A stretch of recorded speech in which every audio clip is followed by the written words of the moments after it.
It is narrated in the ancient texts that during one of those journeys Odin made outside of Asgard, the father of all once saw 9 beautiful giants deeply asleep on the white sands while taking a walk along the seashore. These maidens were named Egea, Ogea, Ulfrun, Orgjafa, Sindur, Arla, Jarnsaxa, Gjalp, and Grape, all sisters but of confused ancestry, while Gjalp and Grape are said to be daughters of the giant Geirrod, so all of these would have the same Jotun as their father.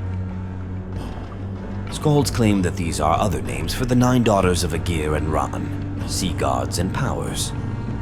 But whatever their ancestry, the sky god, upon seeing them, became so enamored with the beautiful creatures that, as the Eddas recount, he married the 9, and they combined at the same moment to bring into the world a son who was named Heimdall. The 9 mothers proceeded to nourish the baby with the strength of the earth, the moisture of love, and the blood of a sacrificial boar, a diet that proved to be so fortifying that it endowed him with such keen senses that it is said he could hear the grass and sheep's wool growing on the hill 100 miles away, both day and night, and yet needed less sleep than a bird. When the new god grew up, he hastened to join his father in Asgard, and found the gods proudly watching the rainbow of the Bifröst Bridge, which they had built with fire, air, and water, the 3 materials that can still be seen in this extensive arc. But the only drawback preventing the full enjoyment of the glorious spectacle was the fear that the frost giants might use it to gain access to Asgard. At the moment of Heimdall's arrival, the gods were deliberating on the appropriateness of assigning a guardian and cheered the new recruit as someone suitable to fulfill the important duties of his office.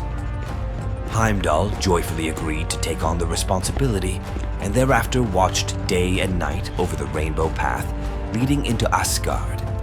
Thus he built his palace, called Himinbjörg, at the highest point of the Himmelbjerget mountain, where the bridge was anchored, and there the gods often visited him to drink the delicious mead with which he regaled them. So, in his gallant pose, he wore a radiant white armor, for which he was known as the Shining or Light God. Beloved by the gods for his kindness and beauty, as well as for his immense wisdom. He was also recognized for his golden teeth, which sparkled when he smiled, earning him the nickname Gullintani, the one with golden teeth.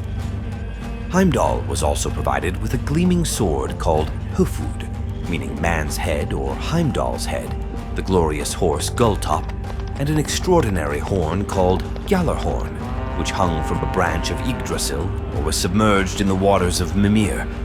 The gods ordered him to sound it whenever he spotted enemies approaching, the frost giants pretending that its sound would awaken all creatures in heaven, earth, and Niflheim. But the all-seeing god did not always remain vigilant atop his abode, but sometimes, like other gods, he traveled to Midgard to visit the human race and bestow gifts upon those who deserved it. It is said that once Heimdall arrived in the lands of 3 families, and with them gave origin to the 3 great social classes of the Nordic lands.